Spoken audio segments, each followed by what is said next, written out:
If you've been following the channel for a while, you'll know that I've been using Gamesir's G7 Pro for the last 2 months, and pre-orders are finally starting to ship worldwide, so people are going to start receiving this controller very soon. But if you're planning on buying one or you've already bought one, there's a few things that you need to know. I'm going to start off with the most important first, and that is, what is the G7 Pro? It's the newest addition to Gamesir's G7 lineup, which also currently includes the G7, the G7 SE, and Gamesir's G7 HE. So what does this one bring to the table? Well, if you play on Xbox consoles, the Gamesir G7 Pro is basically a Gamesir G7 HE with a new faceplate design. It's got these rubber textured grips on the front. It's got TMR joysticks, a new D-pad design, 2 new buttons on the top of the controller, locks for the buttons on the back of the controller, and clicky instant triggers. But that's about it. vCuda mentioned in one of his posts, I think it was on Reddit or Instagram, one of the two, and although the way that he went about the post and the way he expressed his concerns for the community, fundamentally what he was saying was a fair point to make. Gamesir did promise a wireless Xbox controller coming to the market, and this is a wireless controller. It has a battery and it does have wireless capabilities. But if you're planning on using this thing wirelessly with your Xbox console, that's not going to be the case. This will only work on an Xbox console when you plug it in with a cable, exactly the same as the Gamesir G7 HE. Only PC players are going to unlock the full potential of this thing. Now, as an official partner for Gamesir, it is my responsibility to let you all know, if you don't know already, there is another version of this controller, basically exactly the same, and the only difference is it is going to be wireless on Xbox. The reason that this one isn't is because of its wireless chip inside. This controller can be connected via cable, the 2.4 GHz dongle, and also Bluetooth. Now that does support the connection with the dongle on PC, but it doesn't support it with the Xbox console. But other than that, these are going to be exactly the same controller. This thing does retail for about $80. If you're in the UK or Europe, that's going to be about £90 or 110 euros approximately. It depends on what kind of discount code that you're using at the time, if you've got one available. And just to let you know, I will be getting my very own unique discount code for this controller for all Gamesir products actually. So if you want to just put the anchor down for a moment and wait till I get hold of that and share it with you, that might be a nice little saving worth having. Now in terms of performance, we can expect this thing to perform pretty much exactly the same as the Gamesir G7 HE on an Xbox console. And just to clear a couple of things up as well, the same rule applies for the 1000 Hz polling rate on this thing as well. What that means is when you connect it to an Xbox console, the fastest report rate that you're going to get out of this thing is 250 Hz. That is the same for all Xbox controllers.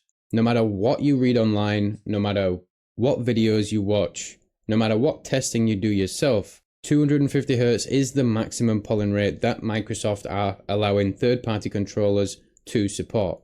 And their own official controllers are even lower than that, as we already know. Now, when the fully wireless Xbox version comes out with the new wireless chip, the price of that controller is actually going to be a little bit higher than this one. You can expect to pay about $110 or 130 to 150 euros, depending on where you are in the world. Now to me, that is a little bit of a steep increase in price just to be able to use this thing wirelessly on the Xbox, but I'll let you be the judge of that as to whether it's worth it to you. Personally, I just use all of my controllers wired anyway, regardless of their wireless capabilities, so for me it doesn't really change anything, and I'll just stick with this version. Unless Gamesir feel like sending out the fully wireless Xbox version to me, regardless, I'll be happy to take it. But if you are using this thing on PC, it does open up a whole new package of extra features. So it's got a battery, it's wireless, it supports 1000 Hz over the dongle, so the input latency is going to be pretty low when using this thing wirelessly. We've got those 2 extra buttons on the top, TMR joysticks with metal friction rings, so these are buttery smooth. And again, we've got those clicky micro switch instant triggers.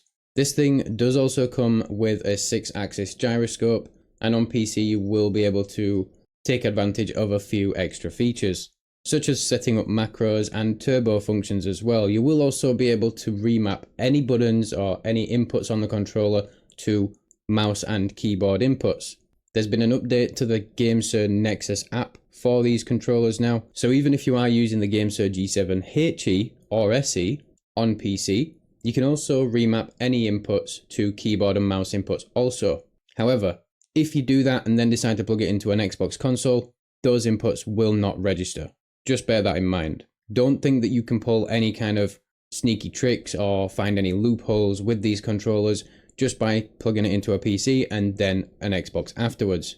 A lot of people have got this misconception that if you set this controller to 1000 Hz on PC, or this controller, and then connect it to your Xbox, you will be reporting at 1000 Hz. That's not true. But I am going to be doing another video in the future, going into a little bit more detail about polling rates, explaining kind of the impact that they have on your gameplay performance, and what to look out for when choosing a controller. So stay tuned for that. Make sure you hit subscribe down below, turn on notifications so you don't miss that upload, because it will be very helpful. You can also come along to any of my live streams and ask some questions in the live chat. So links for all the platforms will be in the description below. I'm live on Twitch, Kick, and right here on YouTube on my main channel. So come along, hang out, and ask a few questions along the way, should any pop into your head, and we'll get those cleared up. So on PC, we have got now a wireless controller, we've got a gyroscope, we've got keyboard functions for the controller. You can map the gyroscope to the left or the right stick. However, you won't be able to map it to your mouse input. This is pretty much the same for any controller. There are the odd select few that can map to a mouse input and not just a left or right analog stick. These TMR joysticks are definitely going to be an upgrade, so that's something just worth bearing in mind. Now, a lot of people on the Gamesir G7 HE, me included, found the D-pad on this thing just to require a little bit too much force. It's a little bit on the stiff side. What you're getting on the Gamesir G7 Pro is a little bit of a lighter D-pad. It's a new D-pad design. It's actually very similar to the Cyclone 2. And if you don't like this new circular D-pad surface, it does come with a couple of other options, including just a standard cross shape, just like the G7 SE and HE. So you can swap it out and have a traditional D-pad if you want. And this D-pad is theoretically an upgrade. So although a D-pad is a D-pad at the end of the day, this one's slightly different, and there's definitely been some improvements there.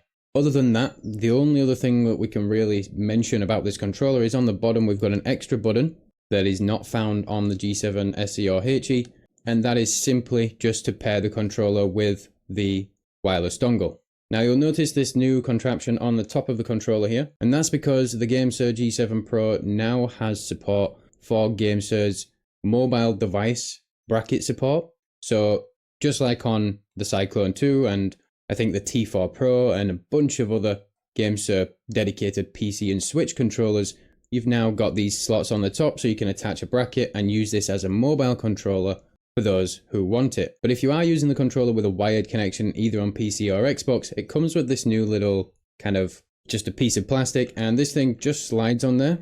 And what it's supposed to do is it's just supposed to mimic the recess that you find on the previous G7 controllers, and it provides support for the cable, so it just holds it in there a little bit more securely and stops it wiggling around and running the risk of damaging the USB-C port. This is something that I had to 3D print for my Cyclone 2, as that controller didn't come with one, and it's an absolute must-have, so I'm glad that we're seeing this kind of thing on here. Now the Gamesir G7 Pro does also have these charging pins on the back of the controller. It does come with a charging dock, and that is included with the price of the controller. So that $80 you're spending, you are getting the controller, all the new features, the charging dock, the dongle, and compatibility with the new Gamesir Nexus software. The Gamesir Nexus software basically just brings the Gamesir Connect features over to the G7 range.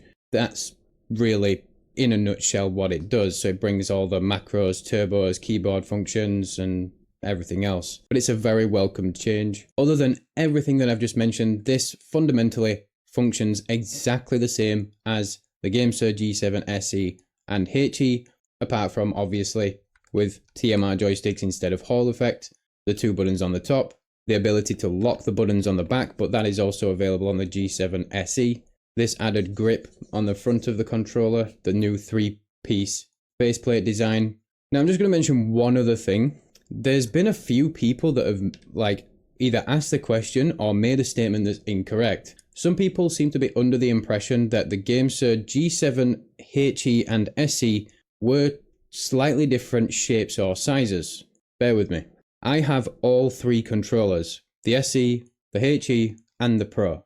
All three of these controllers are the exact same shape, size, dimensions. The shells of the controllers are identical to one another. What that means is I can take the faceplate, which is magnetic, off of the HE. I can also take the faceplate off the SE, and these are interchangeable. So HE faceplate on the SE, SE faceplate on the HE. Exactly the same shape, size and everything. Both of these controllers have the exact same weight, whereas the G7 Pro, with it having a battery and a couple of extra features, will be slightly heavier. But what that also means for the Gamesir G7 Pro is you can take off the 3-piece faceplate, so the centerpiece and the grips on the side, and you can take a G7 SE or HE faceplate, and this thing just slots, well, this thing would just slot right on there, but you can't use the circle D-pad like I was talking about earlier. You need to get the cross-shaped D-pad. That's in the box and I really can't be bothered going and digging it out. So I'm just going to leave the D-pad off completely just for demonstration purposes. But the HE faceplate slips right on and fits perfectly because it's the exact same shape and size. However, one thing to bear in mind is it's not going to work the other way around. So if you've got a Gamesir G7 SE and you're thinking about trying to get hold of a G7 Pro faceplate to put on this thing, that's not going to work. The G7 Pro has extra magnets for the 3-piece faceplate design. So don't think about doing that.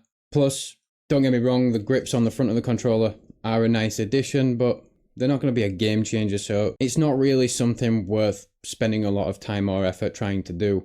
Plus, there are some pre-cut out adhesive rubber grips, so if you do just want some extra rubber grip for your SE controller or your HE controller, then just head over to Amazon and there's some pre-cut adhesive rubber grips that you can just stick on these things, and they're pre-cut and they fit super nice. Really high quality stuff. They're about $10 to $12 or something like that. Just go ahead and do that. But yeah, that's really all I can think of at the moment. I am going to be doing a full in-depth review of the G7 Pro. I know you guys have been super patient with me. I do apologize it's taken so long. As I am an official partner for Gamesir, I am kind of just trying to work with them, and they have asked all partners just to hold off on any kind of full reviews of the controller just yet until people start getting their pre-orders in their hand. Now, in my personal opinion, I do have the right to say I don't particularly see the sense in this. A lot of other people and a lot of the other partners do agree with me. It kind of, why are we waiting? It just doesn't really make sense, but that's the way that Gamesir want us to work, and Gamesir have treated us all very, very well, and they are putting a lot of effort in to make these controllers the best they can be for you guys as well. So just a little bit more patience, and that video should be live on the channel within the next 7 days. Shouldn't really be any longer than that. But I hope I have managed to answer any questions. The full review will also go through kind of like the performance of the controller, maybe also a bit of advice, a bit of troubleshooting if you run into any particular issues. We're going to be going through a lot, and I appreciate the support as always. If this was helpful or entertaining in any way, drop the video a like for me. Again, make sure you hit subscribe, turn on notifications so you don't miss any future videos. And that's all the yapping from me today. I'll catch you in the next one. Ciao.